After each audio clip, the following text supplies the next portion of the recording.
Former Somali presidents Mohamed Abdullahi Farmaajo and Sharif Sheikh Ahmed are showing rare unity as the country debates how to write its new constitution. On Saturday, they converged in Garo town, the capital of Puntland, one of the Somalia's federal member states. The two former leaders held meetings with Puntland President Said Abdullahi Dini and other politicians, including legislators from the bicameral parliament in Mogadishu. The move was significant especially since they were on opposing sides during the 2022 presidential election in Somalia. In fact, they hadn't agreed on anything since 2017 when Farmaajo became president. After the meeting, Farmaajo and Ahmed issued a 9-point statement on Sunday, expressing firm opposition to current Somali President Hassan Sheikh Mohamed. They blame his administration of initiating changes to the provisional constitution without consulting. Since February 12, the bicameral federal parliament has been debating the first 4 chapters of the provisional constitution to amend sections in line with inputs submitted by the government. The two ex-presidents, however, see a faulty process being used in reviewing the constitution that could lead to fragmentation of the national unity. The two leaders' statement emphasized the importance of keeping national unity and government integrity. They claim that some kind of manipulation is being used by the administration to push the legislative to amend the constitution using input from a select group of politicians. We urge the lawmakers to stand united and resist making unlawful changes to the constitution, the statement outlined, insisting that a constitution is a social contract. Further, the former presidents poured scorn on Mohamed for not honoring an earlier agreement predestined to solve the tensions between the federal government and Puntland. Dini, who had skipped several meetings of the National Consultative Council, NCC, a gathering of the leaders of the two levels of Somalia's government, argued President Mohamed manipulating the legal review for personal achievement.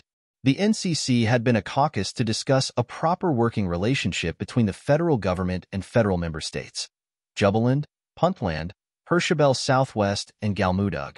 It was including the mayor of Mogadishu.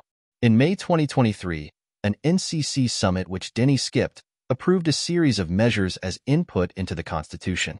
They included abolishing the post of prime minister and instead Somalia having presidential arrangement led by a president and vice president. Another point reached by the NCC, which did not please Puntland, the two former presidents and many other politicians, is the proposal for Somalia to have only 2 political parties. Former President Ahmed repeatedly insisted that the two-party system is contrary to the multi-party system enshrined in the provisional constitution. Two-party system is not the same as multi-party democracy that the initiators of the constitution chose, he said in a recorded video message last week. Farmaajo and Ahmed saw security as the most pressing issue for Somalia, especially in the face of feared terrorists. They argue that a more valuable work is to take care of the forces, arm them adequately and ensure that the country becomes more secure. Instead of venturing into changing the constitution, it is rather beneficial to focus on the country's security, the statement further stated. We urge the current administration to embrace the path to empowering the armed forces and liberate the country from the menace of terrorism, it added, recalling that it took years to build the army. They warned that we'll continue on the right path to minimize the divisiveness and instead forge more unity. Continuing to mess up with the Constitution will only result in more divisions, they added. The two former presidents' position fully converges with a statement made by Abdirahman Abdi Shakur, an MP who became the president's first special envoy for drought and climate change in 2022.